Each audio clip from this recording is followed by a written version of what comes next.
welcome back. You're listening to the Audio Air Force and the Acts of Love. Our next segment is an original script by a member of the Audio Air Force. This one is called Hail to Love.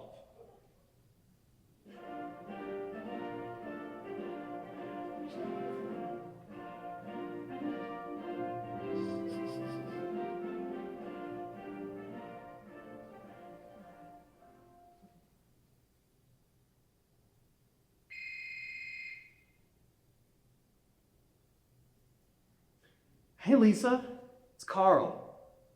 We're still on for 7, right? Sure looking forward to trying out that new restaurant. Oh, I see. Right. No, I get it. You're right. Laundry certainly doesn't fold itself. No problem. Maybe we can catch that movie tomorrow like we talked about. Oh, right. Yeah, that's a lot of laundry. Sure, no problem. Have a good night.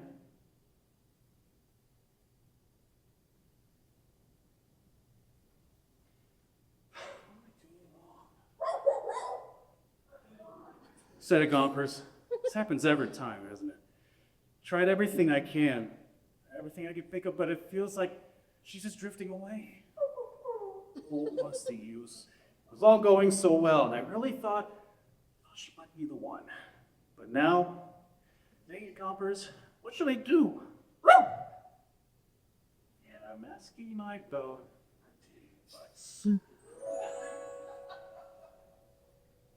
Carl? What's that thing? Carl? Someone there? I have a weapon, and I'm not afraid to use it. Carl, that's a rolled-up periodical. Yeah, baby. Seriously, I'm not afraid to use it. You have nothing to fear. I'm over here. Where? Oh, holy cow. Who are you? I'm Martha Washington. Martha Washington? Yes. George is occupied with another matter at the moment. Otherwise, he had come himself. George. As in George Washington. What's happening? Fortune smiles upon you this evening, young Carl. It does. It does. This weekend's convergence of Valentine's Day and President's Day has thinned the veil between here and the hereafter, allowing presidents and first ladies that are yesteryear to come to Orfordine Pouncing. But why? Why would you come talk to me?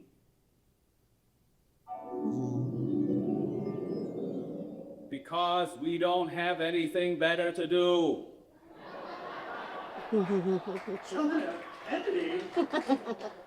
The others will be along shortly, but I'm here now. Can't believe this. She's in my apartment. Yes, this is, quite the place you have You here. don't have a lot of time, Carl, so you mustn't. Terry, please make the most of it. What am I supposed to do? Well, for starters, how about you tell us about this lady friend of yours? Oh, you mean Lisa? She's only the best thing that's ever happened to me. I mean, she's kind, she's got a great sense of humor, she's so much fun. We're having the best time together. But lately, it's like she's growing distant. We had plans this weekend, and she blew them off to do laundry. I can't figure out what I did wrong. Maybe she's not the girl for you. There are plenty of fish in the sea. Nonsense! What kind of advice is that? If the girl he loves, he needs to go and get her plain and simple. Take action, Carl, take action.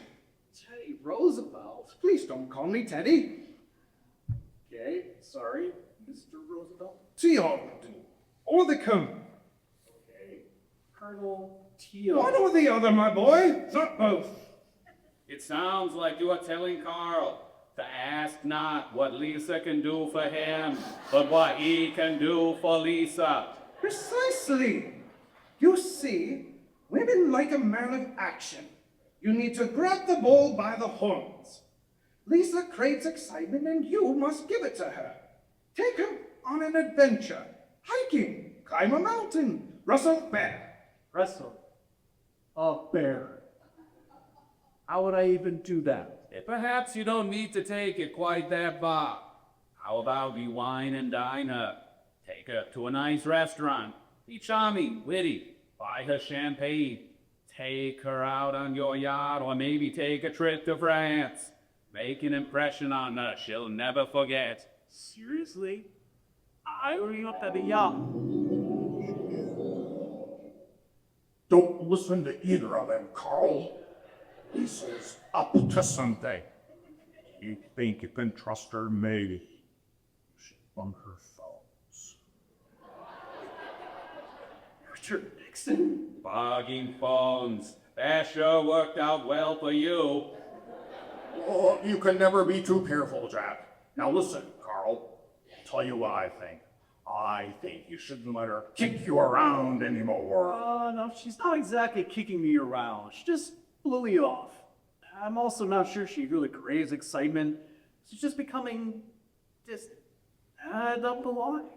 Are you speaking too softly for her then? My dear sirs, how is this stopping? Yeah, actually, this is more confusing than anything. Are more of you coming? Yes, but don't expect anything useful from Calvin Coolidge. He never says anything. Listen, Carl, how can you be sure that Lisa isn't trying to... Richard? What? Can't the man ask a couple of questions? You can never be too sure. Greetings, Mrs. Adams. I did wonder if you'd be able to join us. Thank you, Colonel Roosevelt. I'd been here sooner, then I was busy folding laundry. You know it doesn't fold itself. So it hurt. Carl, the answer is quite simple. You must put your heart on paper. Do you send her love letters? Why, when John and I were apart for all those years where he was in Europe and I was back in Massachusetts, we'd send long letters expressing our deep admiration for each other. Oh, these words were so beautiful. Once he wrote me this: for although I have a number of friends and many relations who are very dear to me, yet all the friendships I have for others is far unequal to that which warms my heart for you. You do write her letters, don't you, Carl? Why, Joanna once told me his most agreeable times when he was away were those spent writing to me. Smooth, Mr. Adams. Very smooth. I need to write this down. Didn't know Adams had that in him. That's a big stick. George never wrote me letters like that. Well, I don't really write her letters. You send texts. Sometimes emojis. Texts? Good heavens! What's an emoji? If that's some kind of disease. Words. What are words? It's action that matters. You need to charge in there, be bold, and take your courtship with all you've got. When I was called in here, I didn't hesitate. I charged up that hill, so to speak. Well, perhaps not literally, but you know what I mean. The point is, you've got to be daring and act with conviction. It's a strenuous proposition, but stay true to this cause, and all will be well. That's too much work. All you need is a candlelight dinner. Dancing. Charm her. I never dance. Ladies, gentlemen, Nixon. Who the hell are you? Why, I'm President Chester Allen Arthur. Chester... who? Not this again. Does no one remember me? I'm Chester Arthur. I was the 21st President of the United States.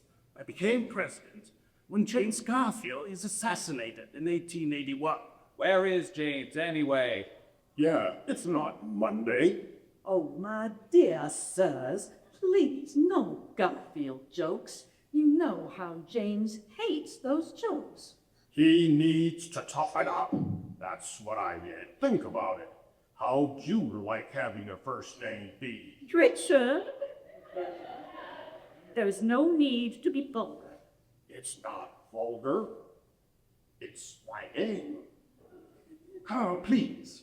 There are two things that are of utmost importance when impressing a lady. One is to be the best version of yourself you can possibly be. Why, when I became president, they thought me an unqualified, corrupt little hack who had no business being president. Oh, wow, that's terrible. Why do they think that? Because I was indeed an unqualified, corrupt political hack who had no business being president. But I rose above that. Being president changed me, and I became the best version of myself. A better man. But that isn't your problem. You seem like a decent sort of fellow. Thanks. You're welcome. But no, the problem is not with your character, but with your manner of dress. With a lady, the other most important thing is your sense of style. Do tell me, what kind of suit do you wear when you take Lisa out? Nothing less than double-breast. Great. I should be wearing a suit? But of course, one must always wear one's finest. Style is of the utmost importance, my good fellow. The dark suit is the proper attire for dinner. For outdoor activities, a lighter shade may be more fitting. Perhaps a deep gray. Of course, the jacket must extend below your knees as it should in all. Oh, I'm sorry, President Arthur. I don't even know the suit. Black is always safe. Winter colors are. What? No suit? Why? Not do you well? I don't know. Typically hoodie, some jeans. Jeans? Hells. You're mocking a stable and courting this woman. Traitor, what is this hoodie you speak of? Some kind of hat? I don't like hats. Well, sort of. It's like a. I don't like to wear a hoodie. Will you two quiet yourselves and let Mr. Arthur speak? Thank you, Abigail. My dear Carl, they did not call me Elegant Arthur without good reason. Only your best will suffice. Surely do recognize that. Why, that was a time when my wardrobe boasted no fewer than 80 pairs of trousers. Presentation, my boy, is everything. And those trousers didn't form themselves, did they? What's that you say? Fold themselves? Why, are you quite daft? Everyone, I beseech you to hold your tongues. Miller Fillmore wishes to know if he may address young Carl. No! Okay, I understand.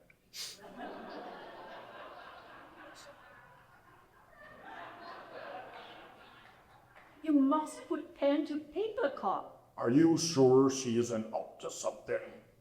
All about action, my friend. Why, I've scaled mountains, ventured through the densest jungles, and tamed the badlands. Life is meant to be lived with vigor and purpose. Here's a capital idea. Take her on a grand safari. Hunt elephants, strive through the savannas, and let the adventure forge a bond like Bilbao. Carl, my dear fellow, one must always exude a sense of class and refinement. Press the part, for success is often in the details. It's about style, poise, and presenting oneself. Ich bin ein Berliner. What?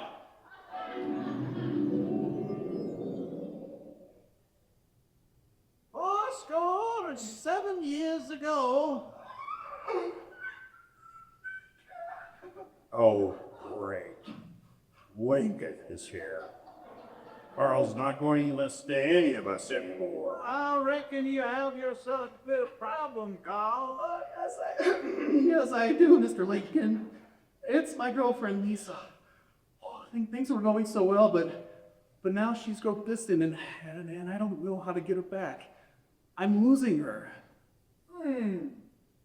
Well, Carl, this reminds me of a story. Oh, of course it does. Now, Richard, please. All right, fine. Go on, Lincoln. Thank you kind. When I was a young man, I was a sight. My clothes were too small, and my hair had a habit of doing in the weeds. I was gave me so, but I worked to rise above my unsightly appearance, particularly when it came to the matter of courting. The first time I laid my eye on our married night, I knew she was the one for me. But when I gathered my courage, went to Mary's house, and we began visiting. Visiting? What's visiting? I reckon that's how courtship was done 90 ago. 90. That's 180 years ago, couple. A score is equal to 20 years. Well, then just say it. 180 years. Shush! My goodness, I'd away with a long time ago. But I'd come to her home, and we'd sit in a firelight with it. That was the way of it. Mind you, it wasn't just Mary of thee. Her entire family would be present at all times. We'd sit in the parlor, get a glass singers, they all go down. It was expected, of course. It was sure nothing untoward or improper occurred. Folks were bound to talk otherwise, and that simply wouldn't do. But I must say it suited us just fine. My oh my, Mary and I had the grandest time in each other's company. Are you really telling Carl he needs to go sit in the parlor with Lisa? Poppycock. I'd have thought you liked that, Roosevelt. Carl having a little fireside chat with Lisa. That wasn't him. That was the other Roosevelt. Oh, pardon me for making a joke. I failed to see the humor. My dear sirs, please allow Mr. Lincoln to say his piece. As I was saying, Mary and I would often visit and converse, and I dare say we had the grandest of time. We did this nearly every week. On occasion, you might take a stroll together, but more often than not, our time was spent in the parlor, engaged in lively and meaningful conversation. Yet, despite the richness of our discussions, I found myself grievously wanting in the matter of expressing my truest feelings. I was so wanting, Mary saw fit to break off our engagement. No! Yes! It was a blow to my heart. And yet, even in the wake of such sorrow, I still could not muster the courage to lay bare my heart before her. It took longer than I am obliged to admit, but at last I summoned the strength to call upon her and speak the truth of my affection. It was only then, having unburdened my heart, that our relationship found a new life and began slowly but surely to flourish. So, you're saying I just need to tell her how I feel? It's the best way to reach her heart. I think you should tell her something. You should tell her you feel like she's up to something. Now, Richard, that wasn't Mr. Deacon's point in the slightest. No, I get it. I get it. You're right, Abraham Lincoln, and you know what? I think all of you are right. I'm going to take all of your advice. You are? That's wonderful, dear. Well, for one, I need to write her letters. Oh, yes. And take her to a nice dinner. If we, Attaboy. and of course, dress nicely for her. Sign of class. Be resplendent. Maybe, most importantly, I need to tell her how I really feel about her. I reckon he's got it. Oh, and I also need to make sure that she knows that I trust her. And then tell her you're going to grapple with an alligator? Not bad. But maybe try some excitement. Something different, be bold. Ollie, that's splendid. In fact, we're going to get started right now. Thank you, Mrs. Washington, Mrs. Adams, President Kennedy, President Roosevelt, even you, President Nixon. But mostly, thank you, President Lincoln. Thanks to all of you. You're welcome. Shut up, Fillmore.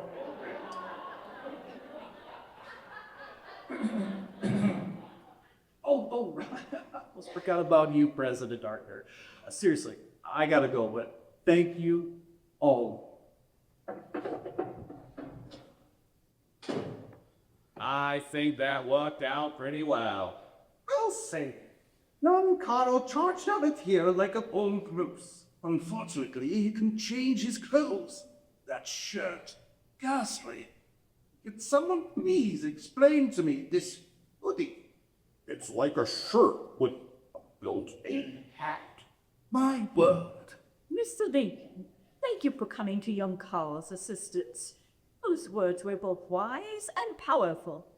Yes, you had the best advice of all. My George was never one to tell me how he felt.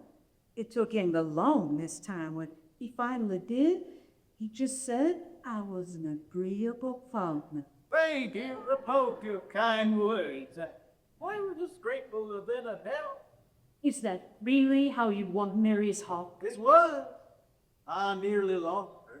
But when I finally spoke from my heart, she came back to me. I thought I'd lost her forever until she said, What in tarnation is that? well, now I reckon that's the Mrs. Smalley, and I'm afraid I must take my leave. What was that, Barry Todd? See, that's my point right there. Telling her how he really feels. How well did that work out for him? Richard! Okay, fine. Guess our work here is done. Until next time. Hey, buddy, you like to play checkers?